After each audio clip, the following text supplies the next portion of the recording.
de Apocalipse 4:11, diz assim: Tu és digno, Senhor e Deus nosso, de receber a glória, a honra e o poder, porque criaste todas as coisas, e por tua vontade elas vieram a existir e foram criadas. Nós entendemos que nós fomos criados a um só propósito, né? Essa foi a vontade do Senhor para com cada um de nós, de adoração e exaltação ao nome do Senhor. Você está alegre nessa manhã por todas as coisas que o Senhor te proporcionou no decorrer dessa semana? Você tem estado satisfeito e agradecido a Deus por tudo que o Senhor tem te proporcionado? Por tudo, pelas suas oportunidades? Entenda que você foi criado por um propósito. Um propósito esse que é de adoração ao Senhor, de busca e entrega a Ele. Não só por tudo que Ele é, mas por tudo que Ele nos proporcionou. Sabe, entre todas as coisas que poderia ter acontecido conosco, o Senhor tem nos guardado. O Senhor tem sido conosco, o Senhor tem nos direcionado a tomar as decisões certas, a ser direcionado pela sua palavra. E nós temos que ser gratos a Ele, como diz o texto. A soberania é dEle, o poder é dEle, a glória é dEle, a honra é dEle. Tudo é para Ele. E nessa manhã não vai deixar de ser, né? Nós vamos nos entregar a Ele, nós vamos nos posicionar como verdadeiras ovelhas e entregar para Ele o nosso melhor culto, a nossa melhor adoração. Como sempre, eu estou aqui na frente, eu gosto de falar isso: entrega a sua melhor adoração a Ele, porque nós não sabemos o que vai nos acontecer no decorrer do dia. Pode ser a oportunidade que nós temos de adorar o Senhor nessa manhã, de colocar tudo diante dEle, o nosso coração, rasgar as nossas vestes, chorar na presença do Senhor, agradecer Ele verdadeiramente, porque Ele tem cuidado de nós, Ele tem sido conosco.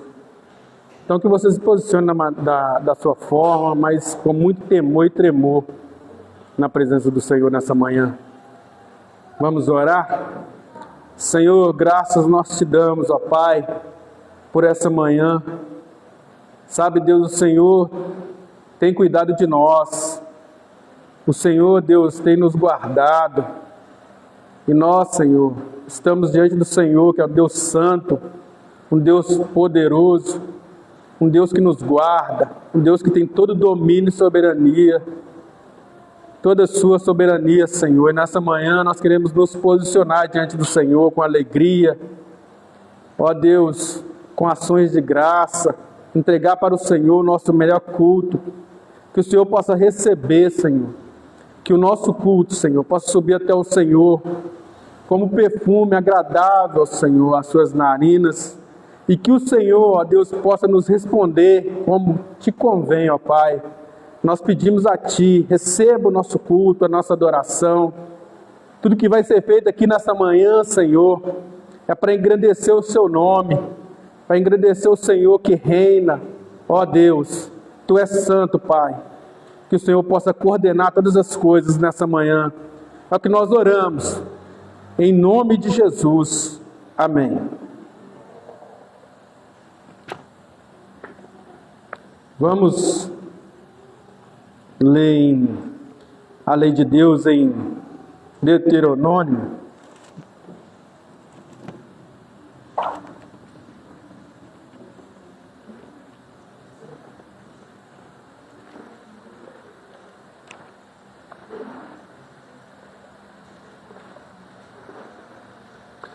O capítulo é o 5, verso 6 em diante.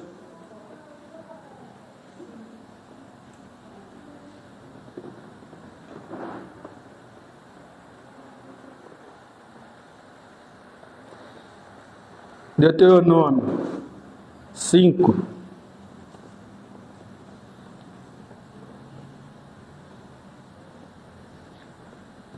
O versículo 6 em diante diz assim: Eu sou o Senhor teu Deus, que te tirei da terra do Egito, da casa da servidão. Não tenham outros deuses diante de mim. Não faça para vocês imagem de escultura, nem semelhança alguma do que há em cima no céu, nem embaixo da terra, nem nas águas embaixo da terra. Não as adores, essas coisas, nem preste culto a elas, porque eu, o Senhor, sou Deus zeloso, que visito a iniquidade dos pais nos filhos até a terceira e quarta geração, daqueles que me odeiam, mas faço misericórdia até 1000 gerações, daqueles que me amam e guardam os meus mandamentos. Não tome o nome do Senhor, seu Deus, em vão, porque o Senhor não terá por inocente o que tomar o seu nome em vão. Guarda o dia de sábado para santificar, como o Senhor, seu Deus, lhe ordenou. 6 dias trabalhará e fará toda a tua obra, mas o 7º dia é o sábado dedicado ao Senhor, seu Deus. Não faça nenhum trabalho nesse dia, nem você, nem o seu filho, nem sua filha, nem o seu servo, nem sua serva, nem o seu boi, nem o seu jumento, ou qualquer outro dos seus animais, nem o estrangeiro das suas portas para dentro, para que o seu servo e a sua serva descansem como você. Lembre-se de que você foi escravo na terra do Egito, e que o Senhor, seu Deus, o tirou de lá com mão poderosa e braço estendido. Por isso o Senhor, seu Deus, ordenou que você guardasse o dia de sábado. Honre teu pai e tua mãe, para que se prolongue seus dias na terra que seu Deus lhe ordenou.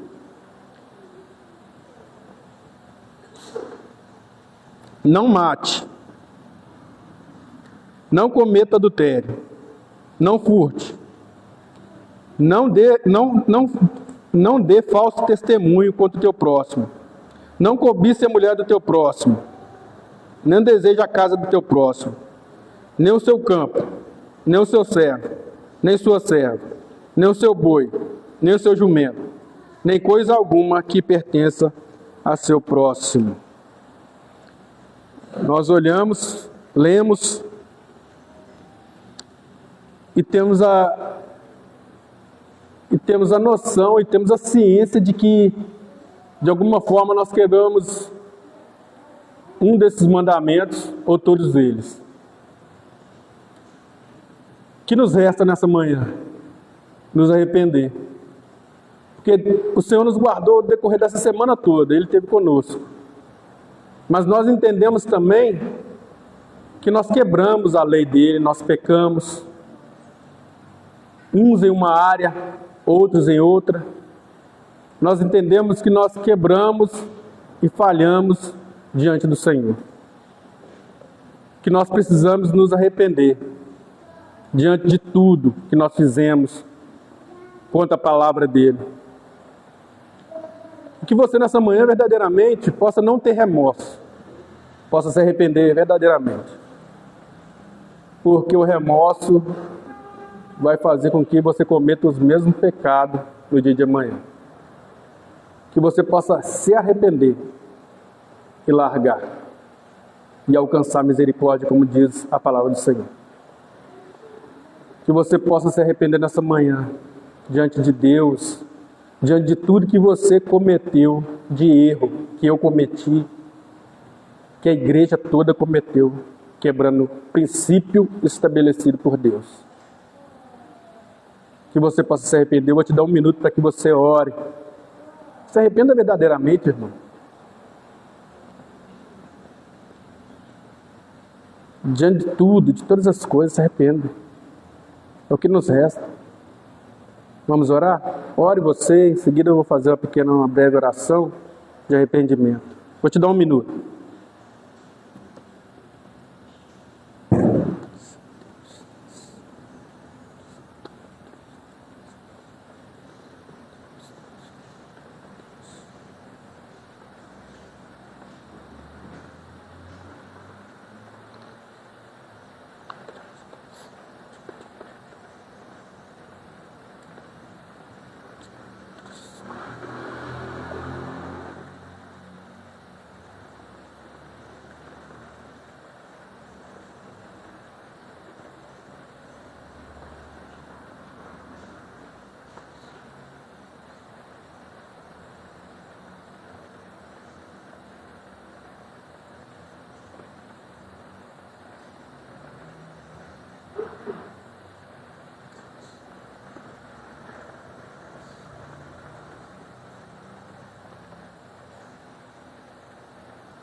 Senhor Deus, nós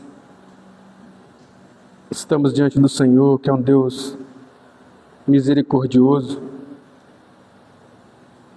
Nós chegamos diante do Senhor para dizer que nós não conseguimos, ó Deus. Nós quebramos a sua lei, Pai. Nós pecamos contra a tua palavra. Nós pecamos e nós entendemos que nós precisamos nos arrepender diante do Senhor nessa manhã. Sabe, Deus, nós erramos em todas as áreas da nossa vida. Ó Deus, seja ela na escola, no trabalho. Sabe, Pai, nós não conseguimos cumprir aquilo que foi deixado como exemplo, ó Deus, escrito pelo Senhor. Sabe, Deus, tenha misericórdia de nós. Não despeje sobre nós a sua ira, que era o que nós merecemos, ó Deus. Sabe, Senhor, nós estamos com o nosso coração totalmente voltado para o Senhor nessa manhã. Ó Senhor, receba o nosso pedido de perdão nessa manhã. Nós pecamos, ó Pai, nos nossos lares, contra a nossa esposa ou esposo. Nós pecamos contra os nossos filhos, Senhor. Pecamos também, Senhor, quando nós saímos para a rua, com os nossos olhos, pensamentos impróprios, indevidos, que não condiz com a sua palavra. E nós, diante disso, nós entendemos que nós precisamos nos arrepender. Nos ajude, Senhor. Nos ajude, ó Pai, a te obedecer mais. Nos ajude a ser mais fiel ao Senhor. Porque só o Senhor tem o poder para isso, Senhor, diante das nossas limitações, diante dos nossos muitos pecados, Senhor. E nós temos essa oportunidade, Senhor, de nos colocar diante de Ti, com o nosso coração totalmente voltado a Ti, ó Pai, arrependidos de tudo que nós praticamos, de tudo que nós fizemos, ó Pai. Tenha misericórdia da sua igreja, essa que orou, se posicionou diante do Senhor. Perdoe os pecados, ó Deus, expostos, ó Deus, por cada pessoa aqui nessa manhã. E que o Senhor, ó Deus, receba glória, ó Deus, com essa atitude de cada um de nós. Nós oramos, te damos graça pela oportunidade de tudo que o Senhor tem nos proporcionado, ó Pai. Obrigado, Senhor, porque o Senhor é digno de receber todo louvor e adoração. Amém. Vamos cantar um cântico, Salmos, que é o Salmos 3b, confiança em Deus e na adversidade.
Amém. Amém, irmãos. Pode se assentarem. E vamos abrir as vossas Bíblias no capítulo 4 de Êxodo. Vamos fazer a leitura pública do Antigo Testamento.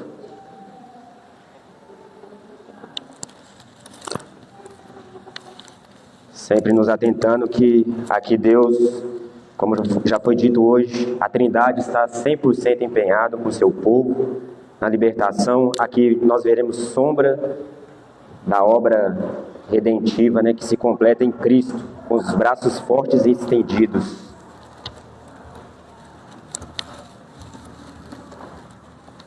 Soberania exaustiva de Deus. Êxodo capítulo 4.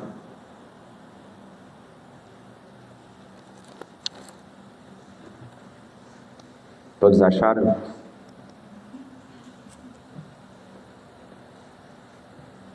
Diz assim a palavra de Deus.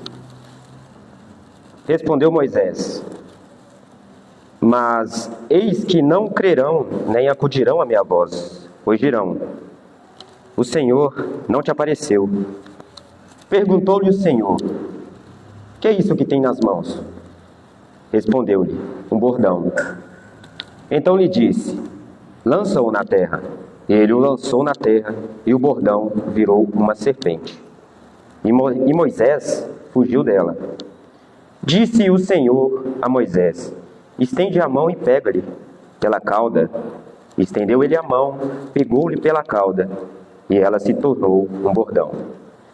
Para que creiam que te apareceu o Senhor, Deus de seus pais, Deus de Abraão, o Deus de Isaque e o Deus de Jacó. Disse-lhe mais o Senhor: mete agora a mão no peito. E ele o fez. E tirando-a, eis que a mão estava leprosa, branca como a neve. Disse ainda o Senhor: torna a meter a mão no peito. E ele a meteu no peito novamente, e quando a tirou, eis que havia tornado como o restante de sua carne. Se eles não te crerem, nem entenderem a evidência do primeiro sinal, talvez crerão na evidência do segundo. Se ainda não crerem mediante esses dois sinais, nem te ouvirem a voz, tomarás as águas do rio e as derramarás na terra seca, e as águas que do rio tomares, tornar-se-ão em sangue sobre a terra. Então disse Moisés ao Senhor: ah, Senhor, eu nunca fui eloquente, nem outrora, nem depois que falaste a teu servo, pois sou pesado de boca e pesado de língua. Respondeu-lhe o Senhor: quem fez a boca do homem? Ou quem faz o mudo, ou o surdo, ou o que vê, ou o cego? Não sou eu o Senhor? Vai, pois agora, e eu serei com a tua boca, e te ensinarei o que hás de falar. Ele, porém, respondeu: ah, Senhor, envia aquele que hás de enviar, menos a mim. Então se acendeu a ira do Senhor contra Moisés, e disse: não é Arão, o levita, teu irmão? Eu sei que ele fala fluentemente, e eis que ele sai ao teu encontro, e vendo-te, se alegrará em seu coração. Tu, pois, lhe falarás, e lhe exporás na boca as palavras. Eu serei com tua boca, e com a dele, e vos ensinarei o que deves fazer. Ele falará por ti ao povo, ele te será por boca, e tu lhe serás por Deus. Toma, pois, este bordão na mão, com o qual hás de fazer os sinais. Saindo Moisés, voltou para Jetro, seu sogro, e lhe disse: Deixa-me ir, voltar a meus irmãos que estão no Egito, para ver se ainda vivem. Disse-lhe Jetro: Vai-te em paz. Disse-lhe também o Senhor a Moisés, em Midian: Vai, torna para o Egito, porque são mortos todos os que te procuravam tirar-te a vida. Tomou, pois, Moisés a sua mulher e seus filhos, fê-los montar no jumento e voltou para a terra do Egito. Moisés levava na mão o bordão de Deus. Disse o Senhor a Moisés: Quando voltares ao Egito, vê que faças diante de Faraó todos os milagres que te hei posto na mão. Mas eu lhe endurecerei o coração para que não deixe ir o povo. Dirás a Faraó: Assim diz o Senhor: Israel é meu filho, meu primogênito.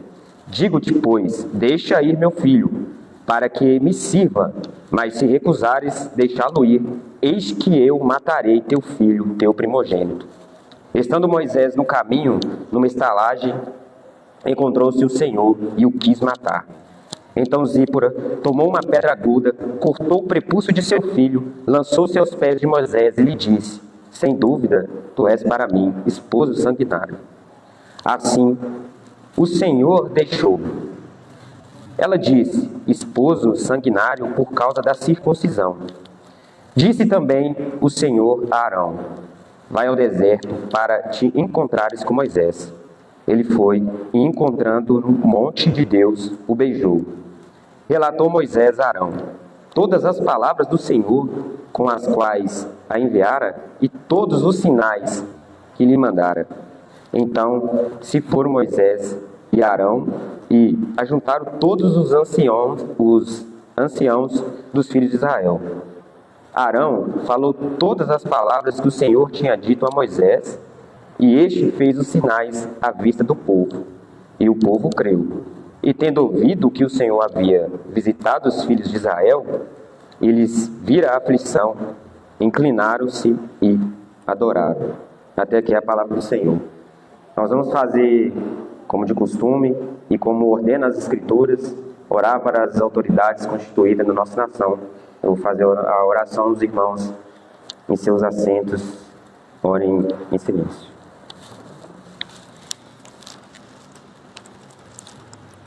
Pai, na autoridade de Cristo, teu Filho, nosso Redentor, juntamente, ó Deus, com a congregação dos santos, nós vamos, neste momento, pedir e clamar ao Senhor, Deus, que tenha misericórdia do povo, da nação, Deus, aqui do Brasil, mediante, ó Deus, aos comandos dessas autoridades que foram constituídas pelo Senhor. Na política, ó Deus, do atual presidente Luiz Inácio Lula da Silva, também com os seus subordinados, senadores, deputados federais, deputados estaduais, governadores dos estados. Também, Pai, juntamente com os prefeitos e vereadores, ó Deus, da nossa cidade.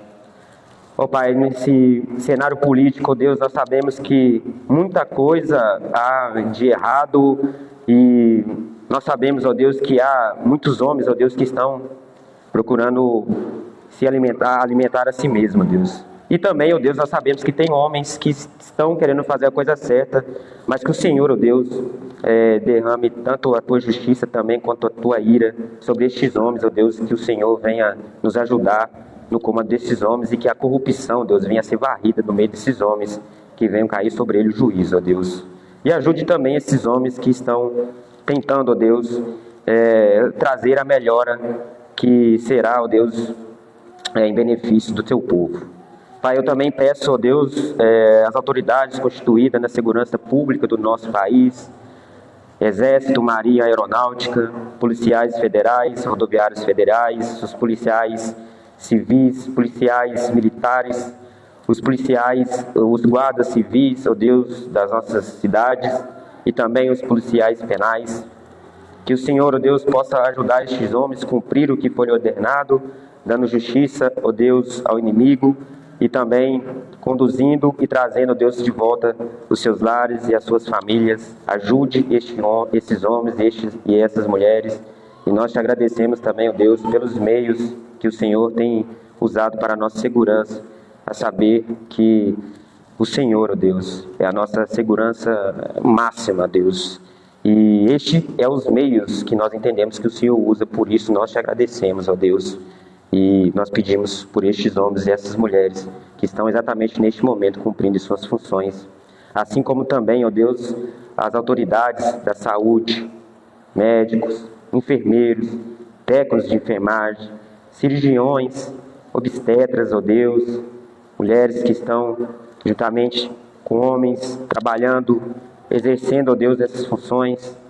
Também, Pai, tome conta desses pacientes que estão dentro desses hospitais, que eles venham, ó Deus, receber o que eles vão em busca, ó Deus, que é uma cura, saúde, mas que o Senhor possa receber glória em todas essas coisas, ó Deus, que nós sabemos que o Senhor é o médico dos médicos. Ajude esses homens, ó Deus, ajude essas mulheres, ajude os psicólogos, ó Deus, que cuidam também da mente dessas pessoas, que elas venham receber, ó Deus, o auxílio, né, segundo a Tua vontade e também a Tua palavra, ó Deus. Que eles venham a saber que o Senhor que constituiu tudo, Deus, que a ciência, ó Deus, é simplesmente uma coisa que foi criada, ó Deus, que provém do Senhor. A sabedoria humana, ela é essencial, Deus, mas que ela venha, ó Deus, a saber que ela provém do Senhor. E unindo as duas coisas, ó Pai, nós sabemos que o melhor estará sobre nós.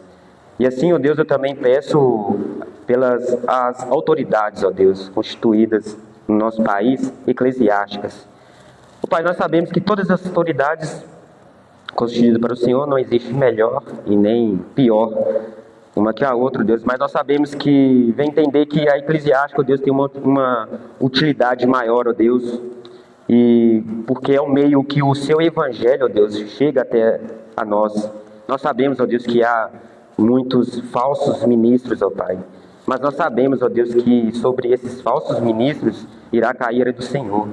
Mas eu oro, ó Deus, ao Senhor, que ajude esses homens que são piedosos, que levam a Tua palavra, que levam o Teu evangelho, ó Deus. Evangelho esse que, apesar de hoje estar revelado de Gênesis a Apocalipse, o evangelho este, Deus, que nos encontra e triunfa, ó Deus, sobre a nossa vontade caída. Eu oro por essas autoridades, Deus, que venham, que tragam, ó Deus, a verdade do Teu evangelho. Porque foi assim, ó Deus, foi assim que o Teu evangelho alcançou e nos trouxe aqui hoje, nessa manhã, ó Deus. Essas autoridades, ó Deus, se desgastam, ó Pai, para trazer a verdade, para trazer confronto, ó Deus, dentro da nossa vida, das nossas mentes. E nós sabemos, ó Deus, que se não fosse por estes homens, talvez nós estaríamos aqui, ó Deus. Eu louvo ao Senhor pelas essas autoridades. Assim também, ó Deus, como todos estes homens que têm trabalhado, ó Deus, sobre a Tua vontade, tanto quanto a Comunhão Batista Reformada do Sudeste. Também, ó Pai, fomos auxiliados, estamos sendo auxiliados pelo beneplácito de Sua vontade, pelos seus decretos secretos, ó Deus. Também pela Igreja Batista Reformada Emanuel de Sete Lagoas. O Senhor, Deus, está no controle de tudo e nós louvamos ao Senhor por todas essas coisas.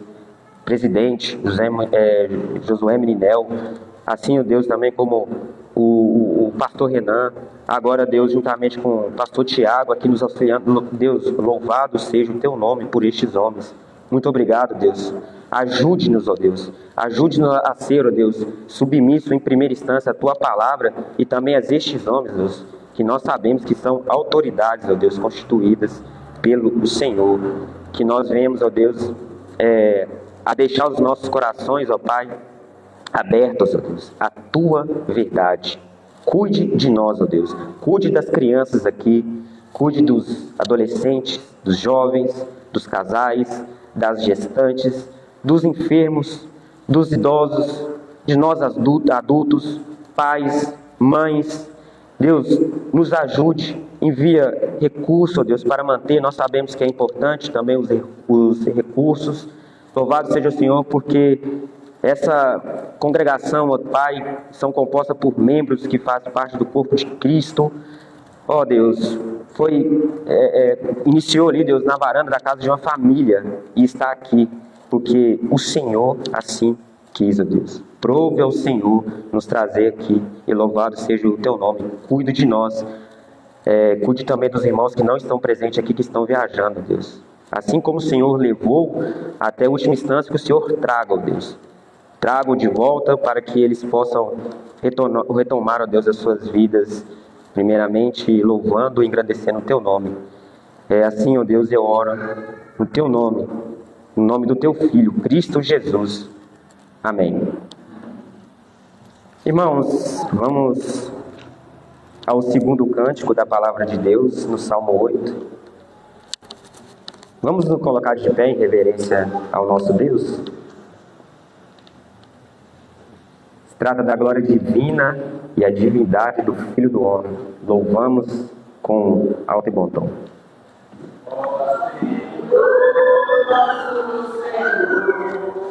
Quão magnífico é o nome Teu,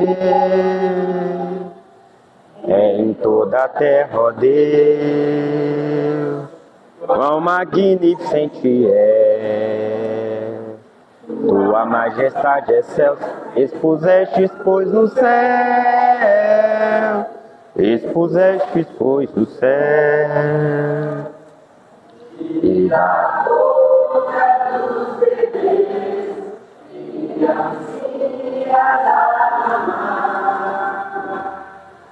suscitastes força dele para calar o opositor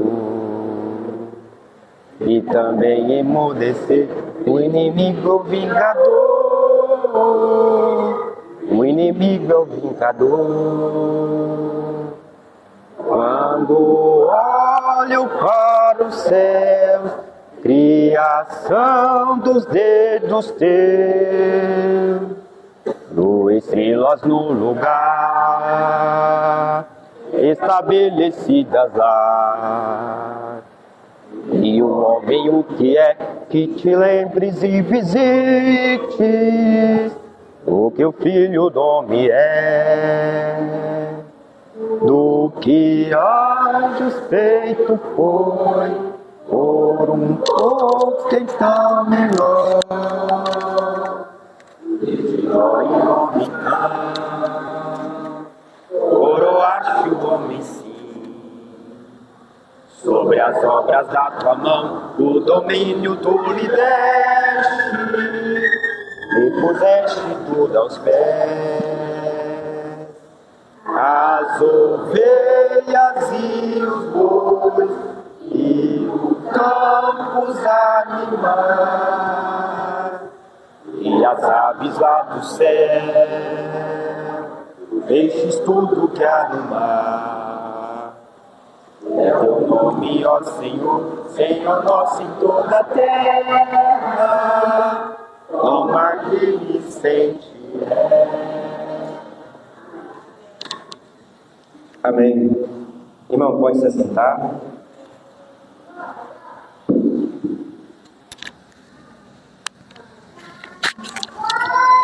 Nós vamos, irmão, neste momento, adorar o nosso Senhor com as nossas contribuições, com nossos dízimos, nossas ofertas. Sinta-se à vontade. E logo após nós estaremos fazendo a oração que Cristo nos ensinou. Os irmãos podem se sentir à vontade em fazer as suas contribuições.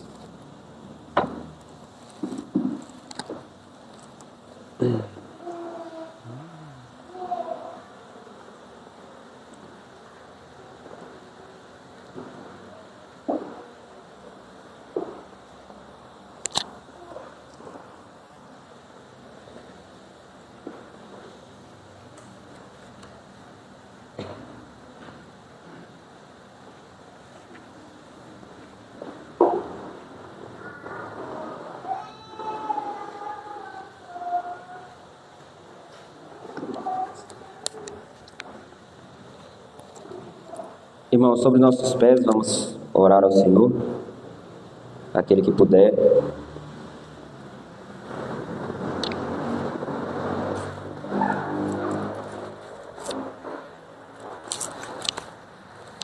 Oremos. Pai nosso que estás no céu, santificado seja o teu nome, venha o teu reino, faça-se a tua vontade, assim na terra como no céu. O pão nosso de cada dia dá-nos hoje, perdoe as nossas dívidas, assim como nós temos perdoado os nossos devedores. Não os deixeis cair em tentação, mas livre-nos do mal, pois teu é o reino, o poder e a glória para sempre. Amém, irmãos. Esse momento, pregação da palavra com o nosso pastor Tiago. Peço ao irmão Daniel Lucas que faça uma oração.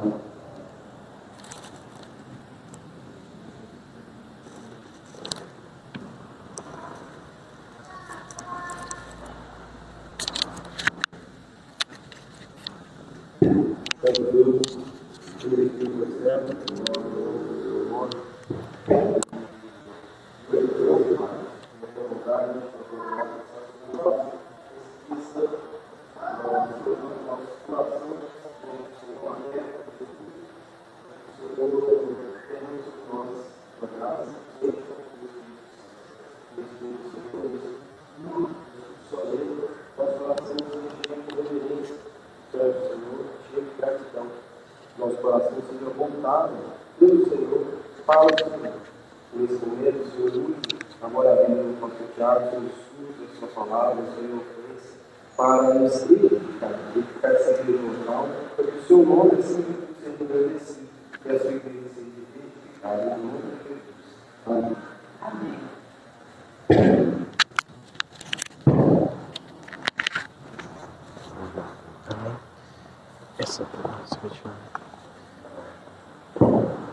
Os irmãos podem se sentar?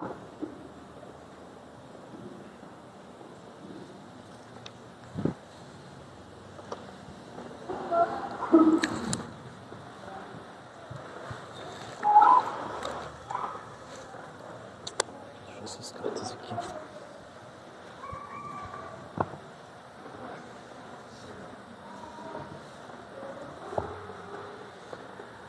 Vamos abrir nossas Bíblias no livro de Filipenses, capítulo 3.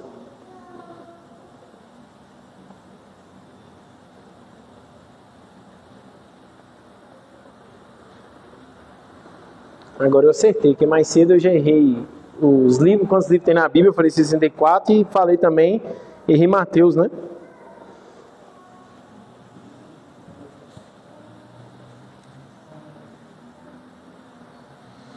Antes de nós fazermos a leitura, vamos fazer uma oração.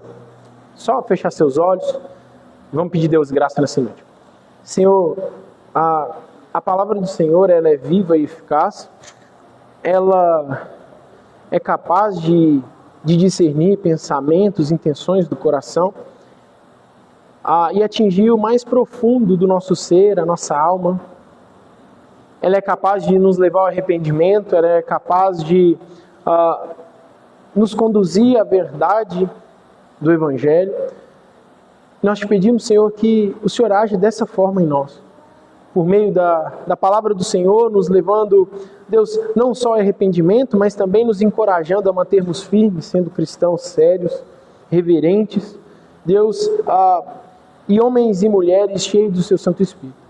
Que o Senhor fale conosco nessa manhã, que o Senhor nos ajude, ó Deus, a interpretar de forma correta o texto, Deus, e aplicar de forma coerente e cristã na nossa vida diária.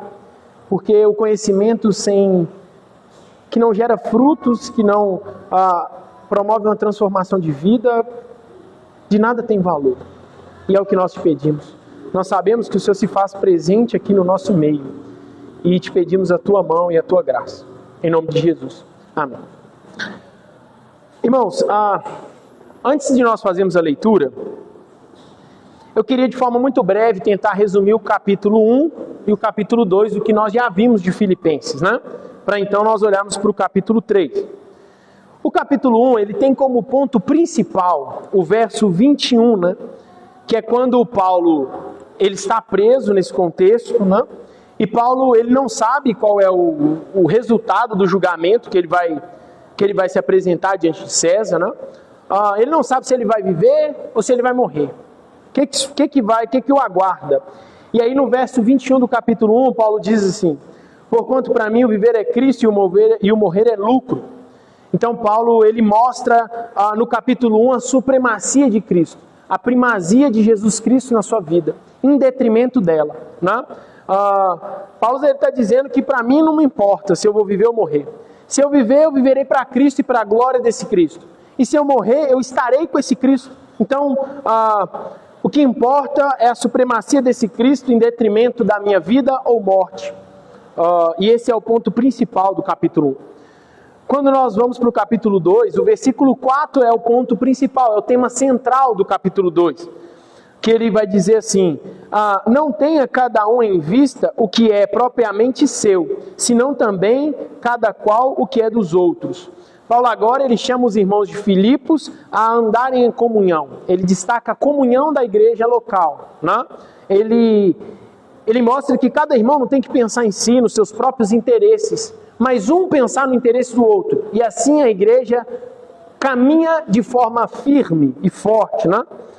E ele até usa Cristo como exemplo perfeito. Ele fala: olha para Cristo, e Cristo é o servo perfeito.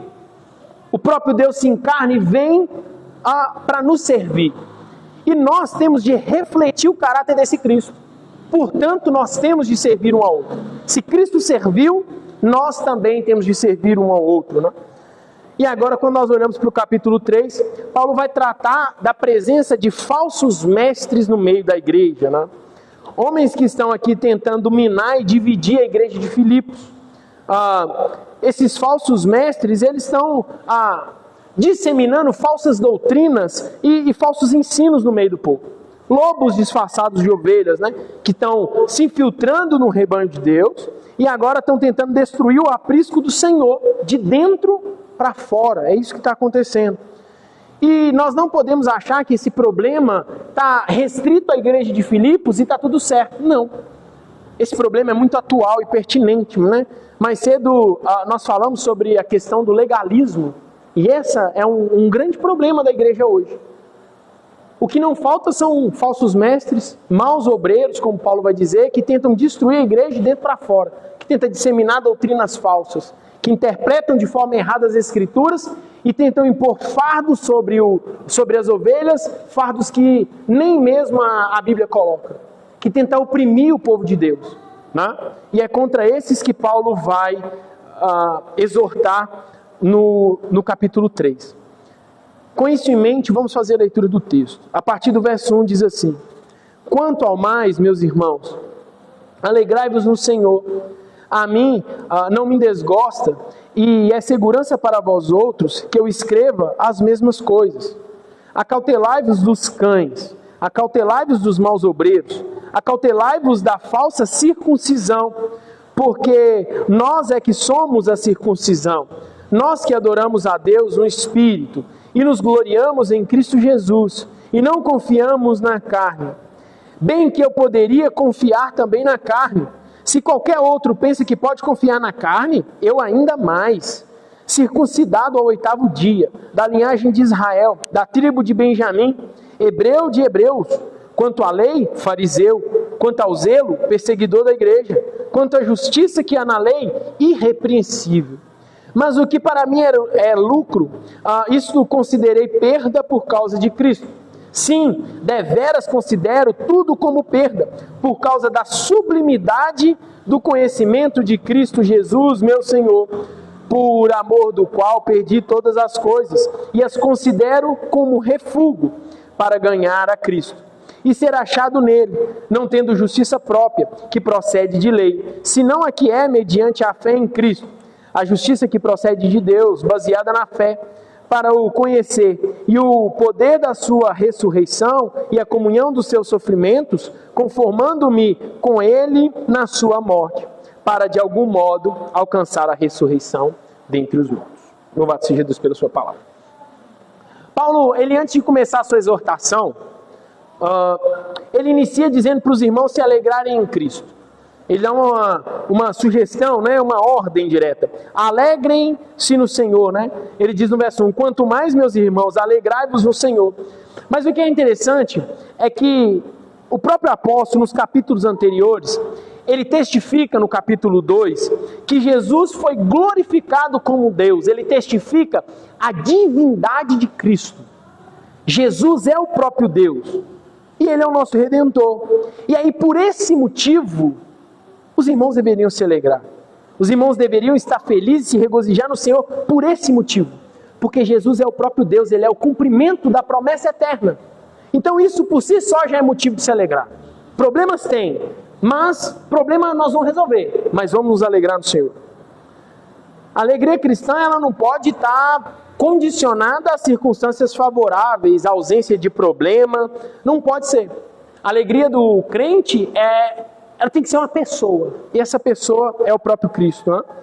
Portanto, mesmo com esses problemas internos, com a ameaça de falsos mestres, essa igreja tinha que se contentar e saber que Jesus Cristo é suficiente. E aí ele levanta um segundo ponto, antes mesmo dessa exortação. Ele diz que o que vai ser tratado com os irmãos não tem nada de novo. Sabe por quê? Porque essa exortação que Paulo dá para a igreja de Filipos, ele já deu para a igreja de Éfeso, ele já deu para a igreja de Colossenses e ele já deu para a igreja de Corinto. Esse problema aqui foi enfrentado por todas as igrejas.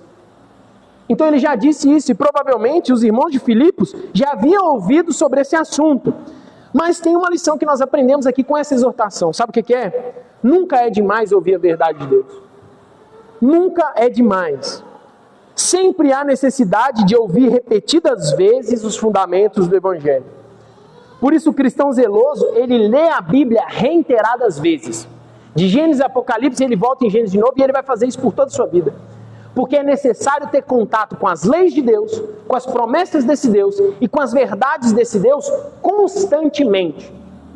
Por dois motivos. Primeiro, que as leis de Deus nos mantêm vigilantes quanto ao nosso pecado. Então, no momento da tentação, é essa lei que nós vamos lembrar. Segundo, que as promessas desse Deus, nos dias maus, nos dias tristes, são essas promessas que nos vão consolar, que vão nos manter firmes, né? Então, em momento nenhum, a Bíblia nos está nos apontando que a nossa vida vai ser boa, tranquila. Não. Ele está dizendo que, firme nessas promessas, que essas promessas serão teu sustento nos dias maus, como aqui na igreja de Filipos, né? Meus irmãos, então, após essa breve introdução no verso 1, o apóstolo começa a tratar o problema propriamente dito, né? E mais um deles. No capítulo 2, o problema é interno, é briga interna, é o ego, é o egoísmo, pensando em si mesmo. Aí agora, Paulo trata esse problema, no capítulo 3, tem um grupo tentando destruir a igreja. E aí ele exorta, né? Verso 2, acautelai-vos desses cães, acautelai-vos dos maus obreiros, acautelai-vos da falsa circuncisão, porque nós é que somos a circuncisão, nós que adoramos a Deus no Espírito e nos gloriamos em Cristo e não confiamos na carne.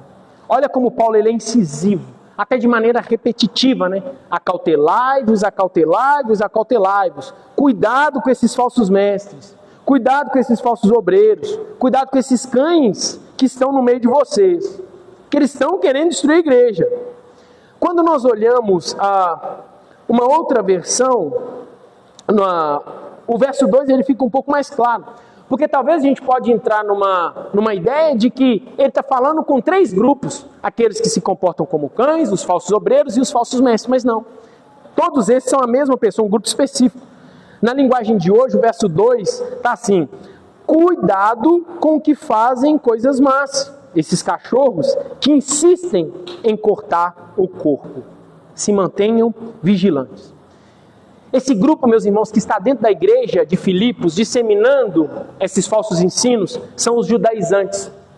Esse grupo já está atacando há muito tempo, Paulo já está acostumado com eles. Paulo já está conhecendo eles desde os problemas das outras igrejas, né? Esses homens estão infiltrados aqui na igreja de Filipos e eles atacam principalmente as igrejas do meio gentio, né?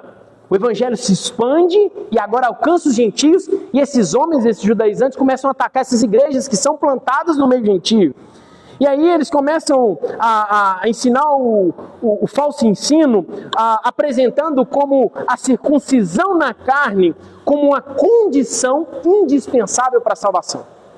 E chega no meio gentio e fala, se você não é circuncidado na carne, não tem salvação para você. Ou você circuncida, ou você não está salvo, né? Eles começam a espalhar esse grave problema. E quando nós olhamos para a circuncisão em si, que foi uma ordenança do próprio Deus lá na antiga aliança, nós vemos que esse ato dessa circuncisão é como um sinal entre a aliança de Deus com Abraão, né? Então lá em Gênesis 17, no verso 10 e 11, Deus diz assim, esta é a minha aliança, que guardareis entre mim e vós e a tua descendência. Todo macho entre vós será circuncidado. Circuncidareis a carne do vosso prepúcio, será isso por sinal da aliança entre mim e vós. Então a circuncisão nada mais era do que um sinal físico feito em todo homem, e era um sinal que representava a pureza e a separação do povo hebreu dos demais povos, dos gentios, das demais nações. Então esse ato, além de simbolizar essa aliança feita com Abraão, ela era um símbolo visível, um símbolo externo, né? Feito na própria carne. Mas tem uma questão importantíssima que esses judaizantes esquecem, né? Que essa circuncisão, mesmo na antiga aliança, que tinha um propósito primeiro de distinguir os hebreus dos demais povos, essa aliança também tinha que ter repercussão não só na carne, mas no coração também. É tanto que em Deuteronômio 10:16, o próprio Deus diz assim, circuncidai, pois, o vosso coração, e não mais endureceis a vossa cerviz. Então esse ato da circuncisão, ele também tinha o objetivo de apresentar a necessidade de circuncidar não só na carne, mas também no coração. Isso desde a antiga aliança, tá? Ou seja, é um sinal físico, mas também é um sinal que aponta para algo melhor e para uma consumação perfeita. Então, quando nós olhamos para a nova aliança, esse sinal dessa circuncisão, ele cumpre o seu propósito, que é apontar para Jesus Cristo. Com a vinda de Cristo, isso ganha nitidez. É como se na antiga aliança algumas coisas ainda estão meio nebulosas, mas agora na nova aliança nós conseguimos enxergar com mais clareza os antípodos que apontavam para o tipo perfeito na nova aliança. Então, com a obra perfeita de Cristo, essa circuncisão física, ela perde completamente a sua razão de existir. Ela é substituída de forma plena como um sinal espiritual. Isso Paulo vai dizer para os Colossenses. Lá no capítulo 2, verso 10 ao 12. Ele diz assim, também nele estáis aperfeiçoados. Ele é o cabeça de todo principado e potestade.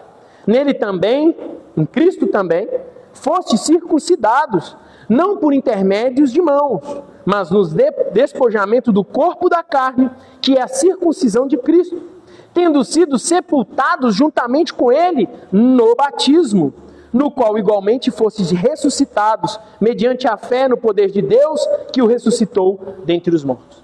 A verdadeira circuncisão é um coração regenerado. A verdadeira circuncisão é um novo nascimento, né? E se nós perguntarmos qual é o sinal externo que é representado na nova aliança, que é feito de forma pública, feito em nome do Pai, do Filho e do Espírito Santo, é o batismo. O sinal da nova aliança é o selo do Espírito Santo, que nos chama eficazmente e que aplica em nós essa salvação, essa conquista única e exclusivamente feita por Jesus Cristo na cruz. Então o sinal não é mais físico, agora o sinal é espiritual.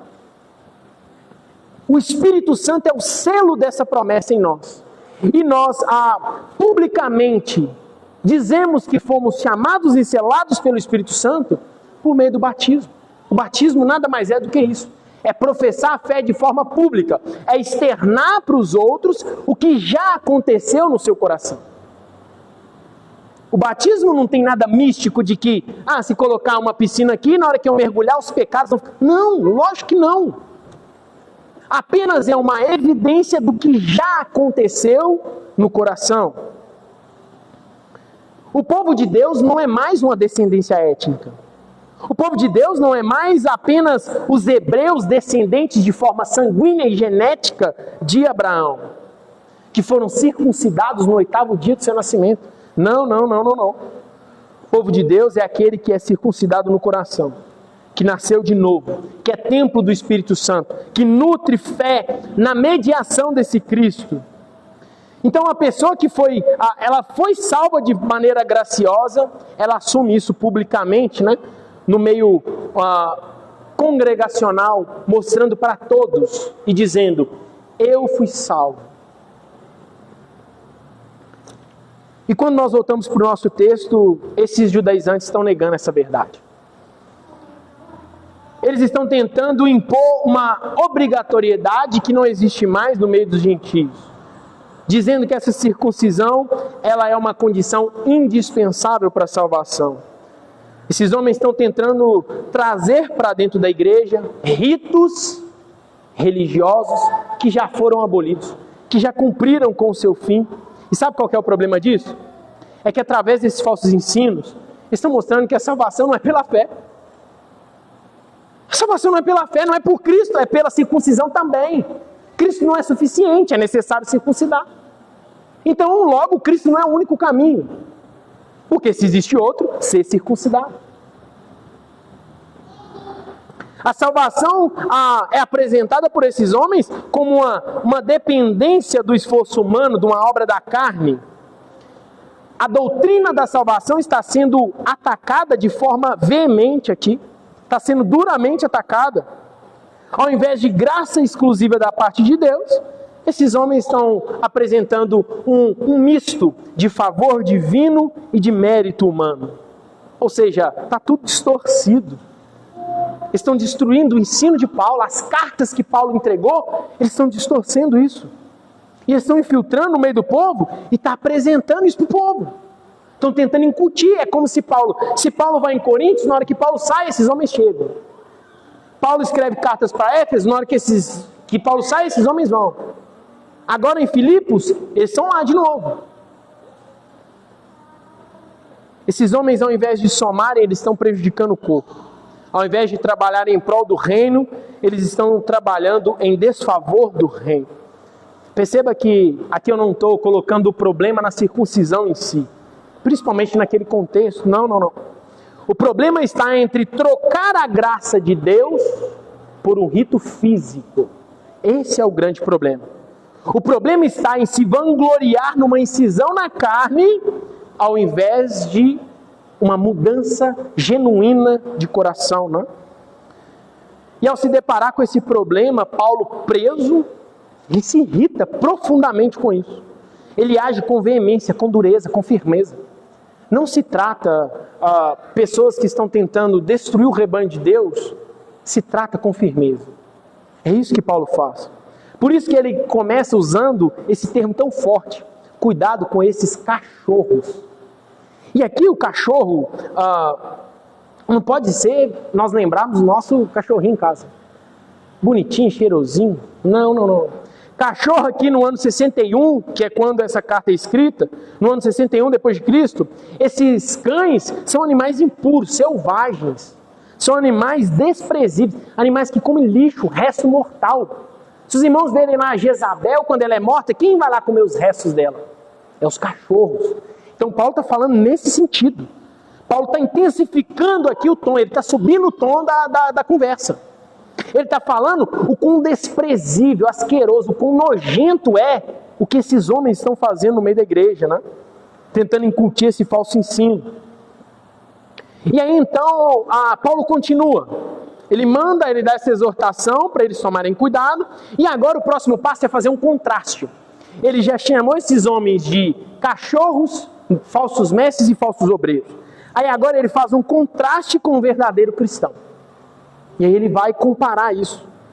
Dos hipócritas ele já falou, mas ele agora vai apresentar 3 características que necessariamente estão presentes no verdadeiro mestre, no verdadeiro obreiro e no verdadeiro crente. Está no verso 3.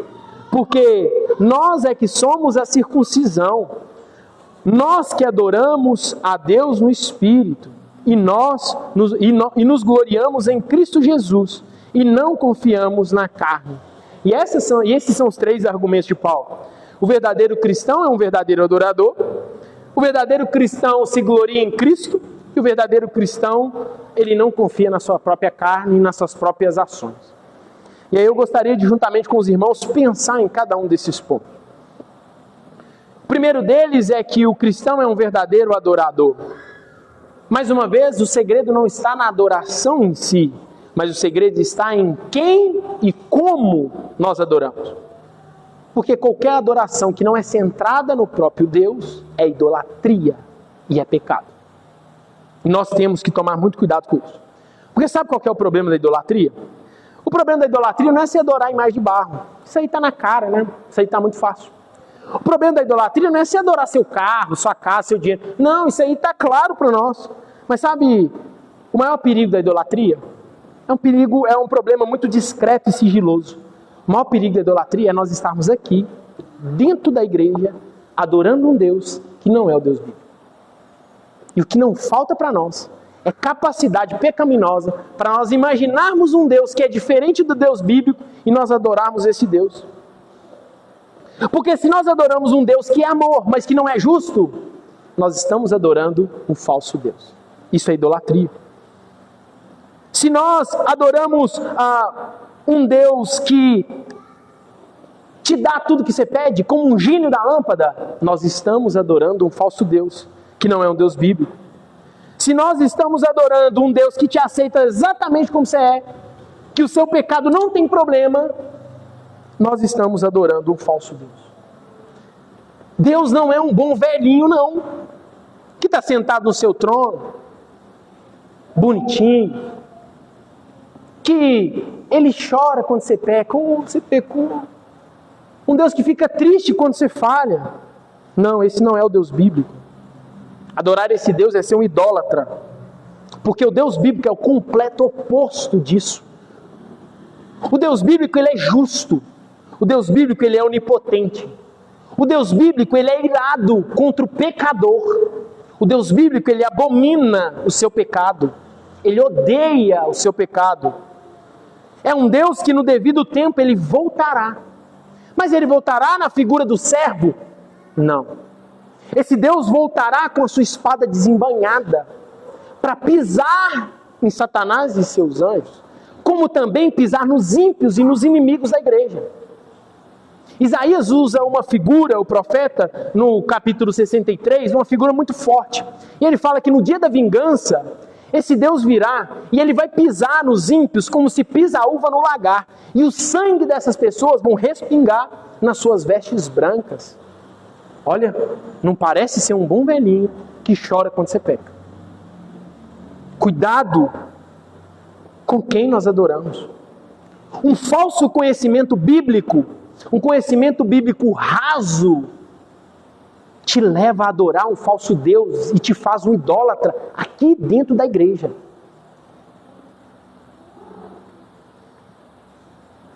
Nós não podemos brincar com isso. O verdadeiro cristão, ele se rende aos pés desse Deus majestoso. Ele é zeloso para conhecer a lei desse Deus e saber quem esse Deus é. E ele adora Deus por quem Deus é. Segunda característica, o verdadeiro cristão se gloria em Cristo. Meus irmãos, não há glória e não há mérito em quanto tempo você ora na sua casa. Não há mérito nisso. Não há mérito em quantas vezes você leu as Escrituras. Não há mérito quantas vezes você vem na igreja. Pastor, eu não falto um culto. Não há mérito nisso. Não há mérito em ser batizado. Não há mérito em participar da mesa do Senhor. Não se glorie nisso. 2 Coríntios 10, 17 diz: aquele porém que se glorie, glorie-se no Senhor. Porque não é aprovado quem a si mesmo se louva, e sim aquele a quem o Senhor louva. O verdadeiro cristão, ele não se gloria na carne, ele não se gloria na religião, nos ritos religiosos. Olha como a minha igreja só canta salmos e a outra não. Ah, você se gloria nisso? Olha, eu sou um reformado e o outro não. É isso que você se gloria? A sua confiança e a sua convicção está nisso? O verdadeiro cristão se gloria no próprio Cristo, na obra perfeita, na reta justiça do Filho e na graça desse Deus que nos salva. E a questão é, como nos gloriarmos em Cristo? Gloriar-se em Cristo, meus irmãos, é ter Jesus como a fonte inesgotável da sua paz. É ter Jesus como a fonte inesgotável da sua alegria, do seu deleite eterno. É Jesus ser suficiente para você. É Cristo te satisfazer plenamente. É Jesus ser o perfeito objeto do seu louvor, da sua exultação. Esses judaizantes que se alegravam e se exaltavam em ter a circuncisão na carne, como diz Jesus, eles já tiveram a sua recompensa. Se você se gloria nos ritos e na religiosidade, você já teve sua recompensa. Seu ego já está ok? Você já teve sua recompensa. A verdade é que o próprio Deus nos chama a nos despir de todo ego, de toda vanglória terrena. Sabe por quê? Porque não há competição entre nós. Não há competição entre nós de quem ora mais. Não há competição entre nós de quem sabe mais de um assunto ou sabe menos de outro. Não há competição entre nós de quem prega melhor. Não há. Tudo isso são rixas baratas, bestas, discussões inúteis, que não acrescentam em nada para o progresso do reino. Nós não estamos, o grau de comparação não é eu com os irmãos ou os irmãos comigo, somos nós com o próprio Cristo. E aí se colocar Cristo de um lado da balança e você do outro, desculpa, mas sua miséria vai destacar sobremodo. Ou nós temos Cristo, ou nós não temos nada. Terceiro argumento. O verdadeiro cristão não confia na carne, né? No capítulo 8, no parágrafo 2 da nossa confissão, diz assim: o Filho de Deus, a segunda pessoa da Santíssima Trindade, sendo verdadeiro e eterno Deus, da mesma substância e igual ao Pai, no cumprimento do tempo, tomou sobre si a natureza do homem, para ser o mediador entre Deus e o homem, o profeta, sacerdote e rei, cabeça e salvador da sua igreja, o herdeiro de todas as coisas e o juiz do mundo. Esse aqui é o problema de confiarmos na carne. Porque presta bastante atenção. Todas as vezes que nós confiamos em qualquer coisa ou qualquer pessoa que não seja o próprio Deus, nós estamos negando Cristo. Se você confia no rito, você está negando Jesus Cristo publicamente. Se você confia na sua oração, você está negando Cristo publicamente. E isso é tão ruim quanto parece. Porque se nós confiamos no batismo, nós confiamos em sermos chamados cristãos, nós confiamos e nos agarramos no fato de estarmos reunidos, se nós nos gloriamos no fato de, agora eu sou reforma calvinista, esse é o nome, né? Que muitos gostam. Então você se gloria nisso. Sua glória, sua firmeza está nessas coisas. Desculpa, se você acredita nisso, você está negando Jesus Cristo publicamente. Sabe por quê? Porque todas as vezes que nós fazemos isso, nós estamos criando um outro caminho que não é o próprio Cristo para chegar no céu. E Jesus diz, eu sou o único caminho e a verdade. Portanto, ser calvinista não é um caminho. Ser criança não é um caminho. Ser um religioso não é um caminho. Ser batizado não é um caminho. Orar 5 horas por dia não é outro caminho. O caminho é o próprio Cristo. E eu não estou dizendo que essas coisas são ruins ou pecaminosas em si, claro que não. Pelo contrário, é necessário um homem e uma mulher ser homens e mulheres de oração. É necessário nutrir conhecimento nas Escrituras. É necessário congregar, estar reunido, exortar mutuamente uns aos outros, como nós falamos mais cedo. O problema está ter essas coisas como um alicerce e a base da nossa confiança. a base do nosso cristianismo ser isso. E pensar que esses ritos te garantem a salvação. E pensar que esses ritos te salvam. Que esses ritos são capazes de te justificar diante de Deus. E agir assim é ser um hipócrita. Você está sendo um religioso barato. E Deus abomina isso. Portanto, aqueles religiosos devem confessar o seu pecado diante de Deus. Deve dizer: Senhor, eu sou um miserável. Me perdoa. Porque eu achei que eu conseguia, mas eu não consigo. Olha o que Paulo diz nos versos 4 ao 6. Bem que eu poderia confiar também na carne. Se qualquer outro pensa que pode confiar na carne, eu ainda mais.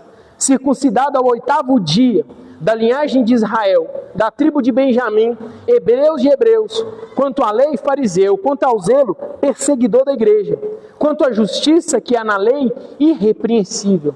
Sabe o que Paulo está dizendo aqui? Eita, se for então para a gente olhar as obras da carne, não tem para ninguém, eu ganho de todo mundo. Eu ganho de todo mundo. Esses judaizantes aí estão achando que a circuncisão deles faz deles bons. Então, vamos comparar então? Vamos comparar então essas obras da carne? Porque eu sou um descendente legítimo de Abraão. Eu fui circuncidado no 8º dia do meu nascimento. Eu sou um judeu não por adesão, mas eu sou um judeu por direito de nascimento. Eu sou um descendente legítimo de Jacó, da tribo de Benjamim, uma das tribos mais importantes. Eu sou hebreu de hebreu, eu falo aramaico, eu falo hebraico. Eu fui instruído aos pés de Gamaliel. Quanto à lei eu era o mais zeloso, eu era um fariseu. Quanto ao zelo por essa lei, eu perseguia, eu prendia, eu consentia em mortes. Então, para esses caras aí, quem são eles perto de mim? Se for para gloriar na carne, eles não vão ganhar de mim. Mas aí Paulo continua, no verso 7. Mas o que para mim era lucro, isso considerei perda por causa de Cristo. Sim, deveras considero tudo como perda, por causa da sublimidade do conhecimento de Jesus, meu Senhor, por amor do qual perdi todas as coisas e as considero como um refúgio para ganhar a Cristo e ser achado nele. Não tenho justiça própria, que procede de lei, senão a que é mediante a fé em Cristo, a justiça que procede de Deus, baseada na fé, para o conhecer, e o poder da sua ressurreição e a comunhão do seu sofrimento, conformando-me com ele na sua morte, para que de algum modo alcançar a ressurreição dentre os mortos. Paulo, ele entendeu que os seus ritos, que todos os seus rituais estavam apenas enchendo o seu ego, enchendo o seu coração e o afastando de Cristo. Que ele vai chamar de Cristo ser o único lucro real de um ser humano, de um homem, né? E o que é interessante no verso 8 é que Paulo fala que a libertação dessa miséria, desse estado de miséria, de uma vanglória barata, acontece mediante o conhecimento a respeito de Jesus Cristo. Em outras palavras, quanto mais nós conhecemos a Deus, e aqui por óbvio que eu não estou falando de um conhecimento superficial, não estou falando de um conhecimento de saber da existência, não. Eu estou falando de um conhecimento íntimo, um relacionamento pessoal, conhecimento salvífico. Quanto mais nós conhecemos a Deus de forma relacional, pessoal, mais essas vanglórias, esses orgulhos vão ficando para trás. São tralhas que a gente não vai levar para o caminho. Quanto mais a luz do Evangelho, a luz do próprio Cristo resplandece em nós, mais a nossa miséria é destacada. Mais a mancha do pecado nosso fica visível. Quanto mais Cristo se aproxima de nós, menor nós ficamos. Nosso pecado é evidenciado. E é nesse sentido que a Bíblia diz que as verdades do Evangelho nos libertam. Porque essa verdade do Evangelho liberta nós, sabe de quem? De nós mesmos. Da nossa natureza má, do nosso coração inclinado, obstinado, do nosso orgulho, da nossa altivez, da nossa religiosidade. E essa verdade de Deus, que é o próprio Cristo, é essa verdade que te leva ao céu. Não duvide disso. Entretanto, há algo que deve ser destacado no verso 10 e 11.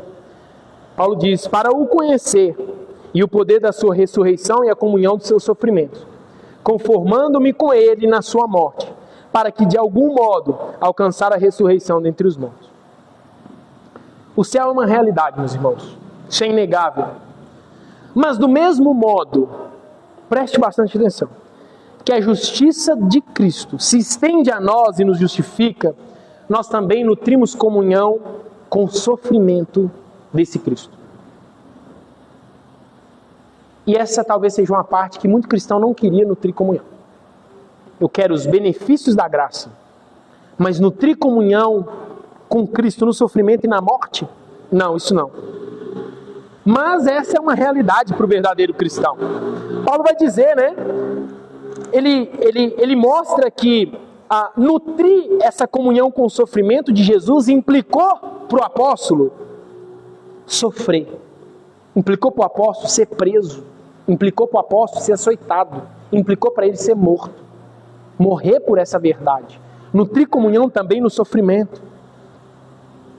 Como eu disse cedo, o Evangelho não promete ninguém uma vida tranquila. O Evangelho não te promete dinheiro. O Evangelho não te promete uma casa boa, um carro bom. O Evangelho não te promete a cura da sua enfermidade. O Evangelho não te promete, ele não te garante uma vida maravilhosa aqui.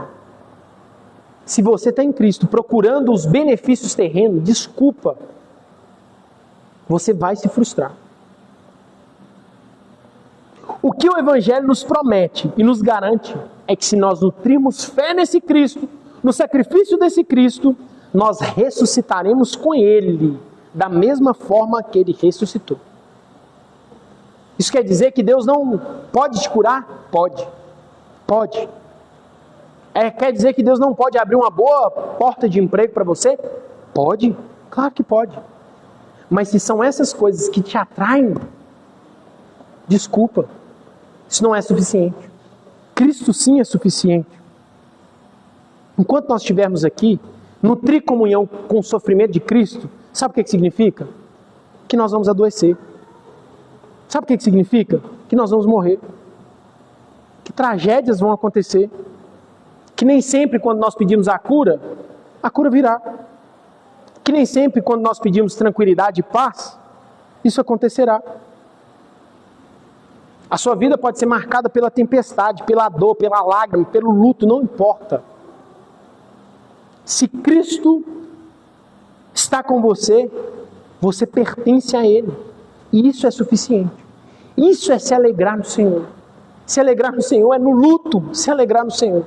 Se alegrar no Senhor é que quando você tiver com uma doença, você vai se alegrar no Senhor. É que quando você for curado, você também vai se alegrar. É quando você tiver com um emprego bom e um bom salário, você vai se alegrar. Mas quando você não tiver, você também vai se alegrar. Nós queremos o quê? Só os bens nessa terra? Será que a nossa recompensa é só aqui? Será que nós somos tão miseráveis de querer só aqui e o agora? Será que nós não conseguimos um segundo sequer pensar na eternidade? E pensar que a obra desse Cristo é para nos levar para o céu de forma plena, perfeita, onde nós estaremos plenamente satisfeitos nele. E lá sim não haverá mais choro, mais dor, mais sofrimento. Lá sim nós não mais ofenderemos a glória desse Deus pecando contra ele. Deus nos preserva do mundo, mas Deus não nos retira do mundo. E por causa do pecado, nós estamos sujeitos a, como qualquer outro, a sofrer as mazelas do mundo. Uma catástrofe atinge ímpios e justos. Um acidente acontece com ímpios e com justos. Um câncer, ele pode acometer ímpios e justos. Mas sabe qual é a diferença do ímpio e do justo? É que o justo, ele se alegra. E ele sabe que o céu pertence. E ele sabe que se ele está com enfermidade terminal, Deus pode salvá-lo. Mas se não salvar, está tudo bem, porque o próximo passo é estar eternamente com Deus. Então está tudo ótimo. Romanos 8,11: se habita em vós o Espírito daquele que ressuscitou a Jesus dentre os mortos, esse mesmo que ressuscitou a Cristo Jesus dentre os mortos, vivificará também o vosso corpo mortal, por meio do seu Espírito, em quem vós habita. Sabe o que isso quer dizer? que o mesmo Espírito, o mesmo poder empregado na ressurreição do próprio Cristo, é o mesmo Espírito e o mesmo poder que vai te ressuscitar no grande dia. Isso é uma garantia. E isso tem de ser suficiente para nós. Essa é a obra de Deus em nós. Não são as nossas próprias forças que vão nos levar para o céu. E Paulo, ele deseja ardentemente alcançar a ressurreição no dia do Senhor. Essa carta aos Filipenses, parece que esse é o único alvo de Paulo, né? Nas palavras dele, nessa caminhada cristã. Então, para ele não importa. Não importa o que ele tem que passar. Sabe o que ele entende? Ele entende que o sofrimento e a dor serve para aperfeiçoá-lo à imagem de Cristo. E se é por meio do sofrimento e a dor que Deus está usando esses meios para levá-lo para o céu, para quebrantar, não importa. O importante é que eu esteja lá. Se vai ser por meio da dor, se não vai, se vai doer, se não me importa. Me importa estar lá com o meu Salvador. É isso que Paulo fala o tempo todo, né? De formas diferentes. Ele entende que o sofrimento, Deus usa muitas vezes o sofrimento e a dor para nos moldar. O sofrimento e a dor para nos colocar no nosso devido lugar de criatura. E falar assim, ó, eu sou finito, eu vou morrer um dia. Porque talvez se Deus der a gente tudo que a gente quer, nós vamos amar essa terra demais, né? Nós nunca vamos querer ir embora. O sofrimento e a intensidade do sofrimento na vida do cristão, ele também é controlado por Deus. E ele nos aperfeiçoa como cristãos genuínos. E nós podemos tirar algumas lições desse texto, e eu queria destacar 4 lições desse texto para nós. A primeira delas é que nós temos a necessidade e a obrigação de combater falsos mestres e falsos obreiros do nosso meio. E o meio que Paulo usa para combater esses falsos mestres é o conhecimento bíblico. Tem uma boa base teológica, uma base fundamentada. Essa é uma das armas da igreja para lutar contra os falsos mestres. Porque se você não tem conhecimento, como é que você vai combater? Se você não tem conhecimento, como é que você vai refutar? Está vendo como são importantes as doutrinas? Nós não estamos aqui para competir quem sabe mais, de forma alguma. Mas saber mais é importante. Porque essa é uma das armas que Paulo utiliza para combater esses judaizantes. Então, saber sobre a justificação, chamada eficaz, os decretos de Deus, a santificação, é importante para o cristão. Isso não é um conhecimento vazio, sem aplicação. O conhecimento mediante o agir do Espírito nos transforma em cristãos genuínos. Mas tem que ter a obra do Espírito, a oração, a comunhão com esse Deus. Porque o conhecimento sem o Santo Espírito aplicando ele em nós, vira orgulho, vira soberba. Olha como eu sei discutir, olha como eu sei. E aí vai esse tanto de crentaiada para a internet discutir doutrinas. Ah, você é calvinista, você é aquilo, você é aquilo outro, mas... E aí eles vão brigar. Qual proveito tem nisso? Nenhum. Vanglória besta, idiota, coisa boba. Mas fato é que se nós não desejamos conhecer mais, sabe o que acontece? O que Paulo disse, você vai ficar só no leitinho, né? Você não vai suportar uma comida sólida. Paulo usa essa figura de linguagem, né? Porque há necessidade de crescer como cristão, há necessidade de amadurecer como um cristão, há necessidade de aprofundar no conhecimento. Então, o cristão que não se preocupa em conhecer as Escrituras, sabe como é que ele fica? Igual uma bananeira. Onde o vento soprar é para onde ele vai. Se eu chegar aqui e contar uma história, vai todo mundo comigo. Aí se eu vou embora, vem outro, conta outra história, vai todo mundo com o outro. Porque você não tem base, você não tem raiz. Você está fraco.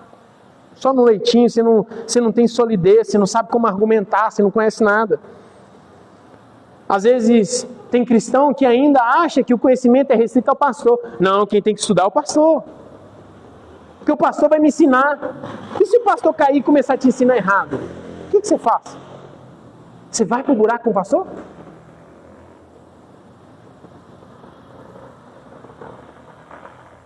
Nós não estamos livres de judaizantes no nosso meio. Nós não estamos livres de falsos mestres e falsos obreiros no nosso meio. O que nós precisamos não é negar essa verdade, mas é estar pronto para combatê-los quando vierem. Segunda aplicação. Esse texto também nos mostra que todos aqueles ritos da antiga aliança cessaram. Eles já cumpriram o seu fim, que era apontar para o Messias. A circuncisão, o sacrifício de animais, a arca da aliança, o tabernáculo, o candelabro, tudo isso já está extinto. Não tem mais que ser observado por nós. Nós acabamos de ver de forma detalhada aqui a respeito da circuncisão, como ela aponta para Cristo, para a circuncisão que é feita no coração, o selo do Espírito. Então, não tem sentido pegar um animal e sacrificarmos aqui agora, como na antiga aliança. Sabe por quê? Porque esses animais sacrificados apontavam para o Cristo que seria sacrificado. E uma vez que Cristo foi sacrificado pelos nossos pecados, e Ele é perfeito, o próprio Deus, e o seu sangue é vicário, acabou, está consumado. Não precisa de continuar sacrifício. Fazia sacrifício para mostrar para o povo que o sacrifício perfeito viria. E ele vem, que é o próprio Cristo. Não precisa mais de nós montarmos um tabernáculo aqui. Não precisa mais da gente mandar fazer uma arca da aliança e pôr aqui. O Jesus Cristo já tabernaculou entre nós. A presença de Cristo já está entre nós e em nós por meio do Espírito que habita no nosso coração. Nós não precisamos mais colocar um candelabro aqui para iluminar o santo lugar como era feito na antiga aliança. Sabe por quê? Porque Jesus é a luz do mundo. Porque Ele já veio para iluminar, não um santo lugar, mas iluminar a minha e a sua mente, o meu e o seu coração, e destacar o nosso pecado. Não há razões, meus irmãos, para nós continuarmos com ritos da antiga aliança. Eles já cumpriram o seu propósito. Eles devem ser observados? Sim. Estudados? Sim. Nós não vamos olhar só para Mateus, só para o Novo Testamento, e o Antigo nós vamos... Não, de forma alguma. Mas esses ritos não têm de ser observados por nós. Terceiro, os judeus, o povo israelita, não é mais um povo exclusivo de Deus. O Evangelho de Jesus, meus irmãos, ele transpôs as barreiras geográficas de Israel. O objetivo de Deus sempre foi salvar homens de todas as nações e não só os judeus, mas também os gentios. Não há nenhum poder místico em Israel hoje. E o que tem de crente que acha isso? Não está escrito. Não há nada de sagrado na água do Rio Jordão. Não há nada de sagrado nas vestimentas, no chofar, no sal do Mar Morto. Eu vou visitar Jerusalém com uma finalidade espiritual. Tudo isso é um ritual místico, que não tem serventia alguma, que não tem aplicação alguma para nós. Não há problema nenhum visitar Israel. Eu queria ter o privilégio de ir lá. Sim, mas é uma visita como qualquer outro lugar. Eu vou lá como eu vou em qualquer outro lugar, como qualquer outra viagem. Por quê? Porque esse povo, Deus pega Israel e cuida desses hebreus. E esses hebreus apontam para a igreja hoje. Um judeu, ele não está mais próximo de Deus do que nós. O mesmo sangue derramado para salvá-lo foi o mesmo sangue derramado para nos salvar. Não tem nada místico nisso. Conservar esses ritos é abraçar o misticismo. E para o fim, para terminarmos, as nossas obras são como trapos de imundícias diante de Deus. É isso que Paulo fala. Não confie no seu braço. Não confie na sua força, na sua religião. Sabe por quê? Se você confiar no seu braço, desculpa, o único lugar que a sua força vai te levar é para o inferno. É lá que você vai parar, se você estiver confiando em você. Porque a sua justiça é indigna diante de Deus. Se renda aos pés de Cristo e diga: Senhor, eu sou um miserável, pobre, cego, nu. Sem ti eu não sou nada. Sem ti eu não tenho nada. Olha para mim, Deus, mas olha para mim com misericórdia. E considere Jesus, a perfeita justiça desse Cristo em mim. Porque se Deus olhar para mim, Deus, e ver o Tiago, eu estou acabado, eu estou perdido. Que Deus olhe para mim e veja a obra perfeita de Cristo refletida em mim.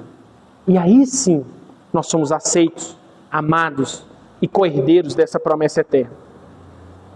Nós temos que crer na suficiência e na sublime obra do próprio Deus em nosso favor. É isso que Paulo está combatendo na igreja de Filipenses. A centralidade nas verdades bíblicas e a verdade do Evangelho é o próprio Jesus. Meus irmãos, e é com isso em mente que nós vamos agora pregar de forma visível esse Evangelho.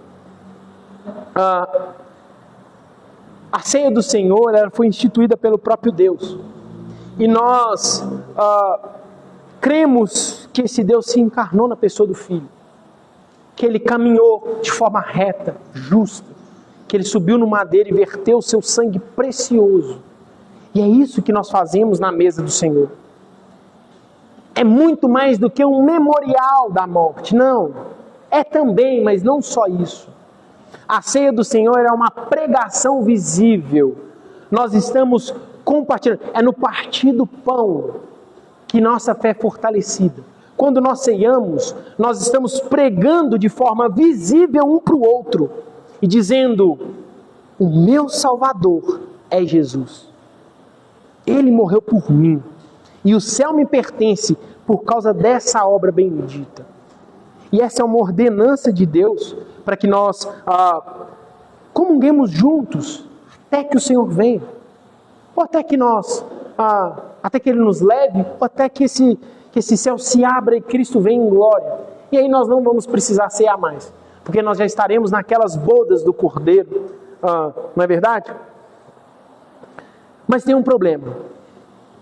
O problema é se você não nutre fé nesse Cristo e participa da ceia do Senhor. O problema é se você não tem comunhão com os irmãos e participa da ceia do Senhor. O problema é se você é um hipócrita. Nós temos que lembrar que na ceia, na última ceia, Judas estava sentado na mesa, comendo do pão e bebendo do cálice. Jesus diz que aquele que come e bebe sem discernir o corpo, come e bebe juízo para si.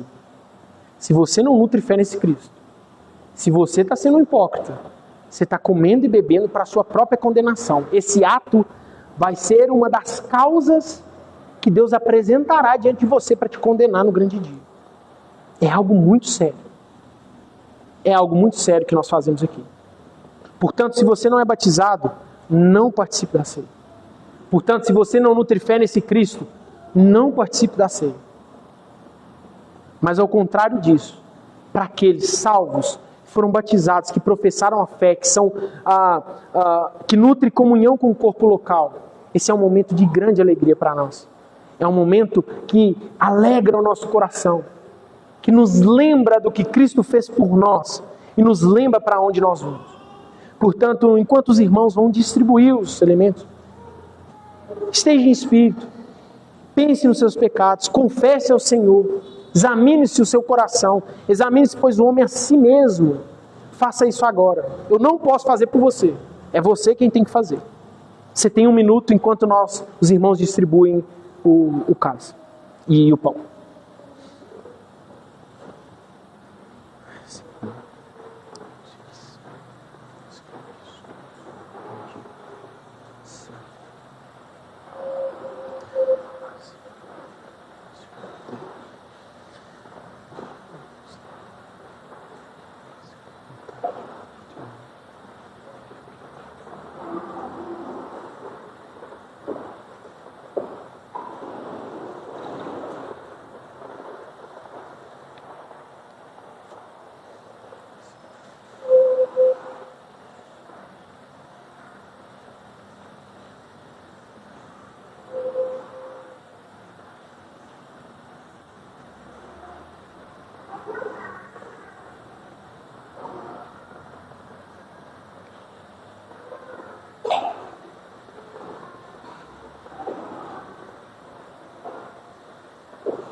Só esperar ele chegar aqui que você pega também.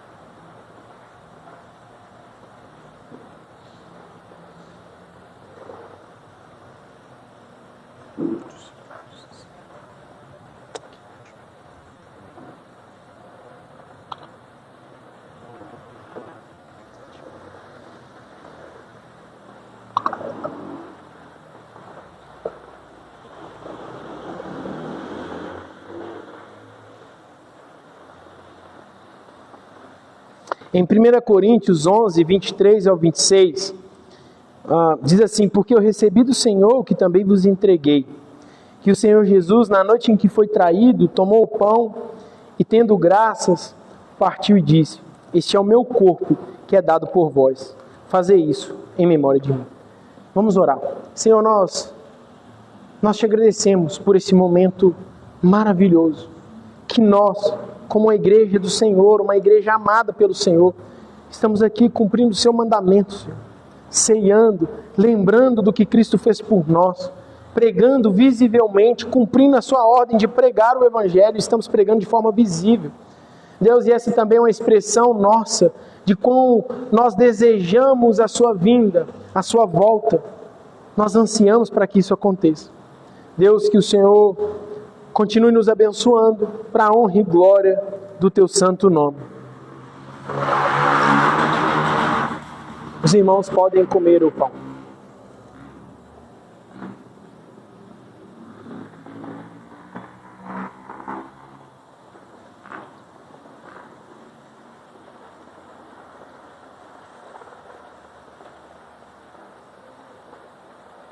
Por semelhante modo, depois de haver ceado, tomou também o cálice, dizendo: esse cálice é a nova aliança no meu sangue. Fazei isso todas as vezes que o beberdes em memória de mim. Porquanto todas as vezes que comerdes o pão e beberdes o cálice, anunciais a morte do Senhor, até que Ele venha. Louvado seja Deus. Vamos participar do cálice.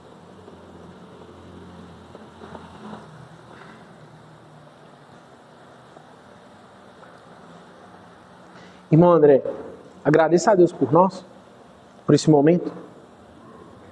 Nós damos graças,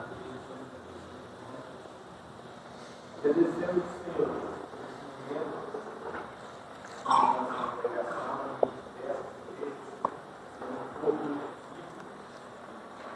e eles nós esse momento, Pai, que ele é o sacrifício feito por Jesus. Muito obrigado, porque a nossa justiça por Deus, Deus de acesso ao Senhor, ele é muito misericórdia sobre ele e nós. Muito obrigado, nos ajude, Pai, nesse meio de graça, Pai, o Senhor dê força a cada um, Pai, para vencer os pecados, mudar, Pai, que não deseja ficar no nosso pecado. Nos ajude, Pai, em nome do Senhor Jesus Cristo, nós te agradecemos, Pai. Tudo que o Senhor fez em nossas vidas, tudo que o Senhor vai fazer, em nome do nosso Senhor Jesus. Amém, amém. Meus irmãos, vamos ler juntos o credo apostólico. Vamos pegar as folhas.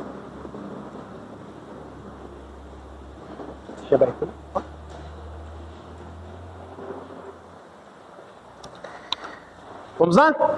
Creio em Deus Pai Todo-Poderoso, Criador do céu e da terra, em Jesus Cristo, seu único Filho, nosso Senhor, quem foi concebido pelo Espírito Santo, nasceu da Virgem Maria, desde Pôncio Pilatos, foi crucificado, morto e sepultado, desceu à mansão dos mortos, ressuscitou ao terceiro dia, subiu ao céu, está sentado à direita de Deus Pai Todo-Poderoso, de onde há de vir julgar os vivos e os mortos. Creio no Espírito Santo, na Santa Igreja Universal, na comunhão dos santos, na remissão dos pecados, na ressurreição da carne e na vida eterna. Amém. Agora eu vou ler a pergunta do nosso catecismo e juntos vamos ler a resposta. A pergunta é a 108, que diz: o que é necessário para a digna recepção da ceia do Senhor?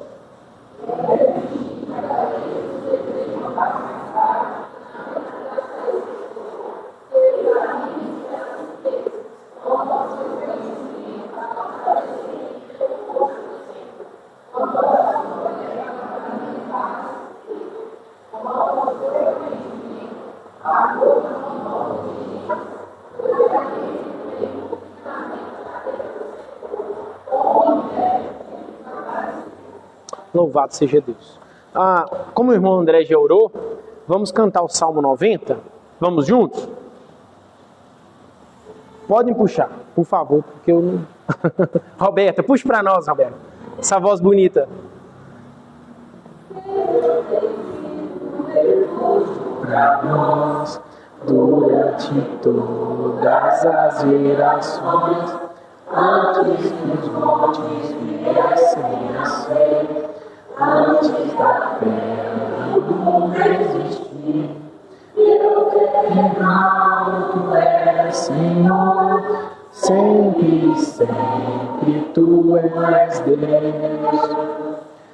Fazes o homem voltar a ser pó, e depois dizes voltei daí, como um dia de anos se vão, e como ontem serão, pois os teus olhos são assim, como a vigília que se foi. Todo esse tempo, falta bendição, tua casa como ruim, são como a relva que seca a flor, que está manhã de vez de levou, mas quando a tarde chega ao fim, puxa e seca. Muito obrigado, André. Opa, perdão, André. Unidos estamos, ó Deus, e conjugados no teu furor, em tua presença está nosso mal, nosso pecado tudo também, na tua vida os dias dão, qual é que pensamentos são. Celebrados é o nosso viver, se abriu ordenas serão, porém não passam de transcendedor, depressa e vamos nós, que é capaz de conhecer a tua vida, o teu furor. Ensina-nos nos nossos dias contar, para que sábios sejam viver. Volta e tenha de nós compaixão, para nos dar graça pela manhã, e sempre alegres teu louvor, entoaremos com fervor. Por muitos dias alegramos, pois tua aflição nos veio atingir. Por muitos anos concede-nos favor, pois suportamos o teu furor. Que nós vejamos teu agir e nossos filhos teu fulgor. Seja a tua graça, ó Deus, sobre nós, sem tua graça, nosso Senhor, as nossas mãos, nosso Deus, vem confirmar, Senhor, sobre nós, de nossas mãos as obras, sim, confirma sobre nós, Senhor. Senhor, nós te louvamos por esse privilégio maravilhoso que é estarmos aqui reunidos, louvando o teu santo nome, ouvindo a tua palavra, o teu consolo, a tua exortação e o teu conforto para nós, participando da mesa do Senhor, essa ordenança do Senhor para nós. Nós te agradecemos, Senhor, por esse momento maravilhoso, e isso é apenas um gostinho, Senhor, do que será no céu por toda a eternidade. Nós te pedimos que o Senhor abençoe a nossa volta para casa. Deus, que seja uma volta segura, tranquila, em paz. Que o Senhor nos livre de todo mal e que nós venhamos descansar e lembrar, Senhor, do que o Senhor fez por nós por meio do eterno Filho. Que a graça do nosso Senhor Jesus Cristo e o amor de Deus e a comunhão do Espírito Santo seja com todos nós. Em nome de Jesus. Irmãos, eu sei que as irmãs podem ficar bravas comigo por causa do almoço, mas eu queria conversar 5 minutinhos com os irmãos. Os irmãos podem assentar, que é um assunto muito importante. Essa semana, o Pedro, e aí eu acho que os irmãos conhecem,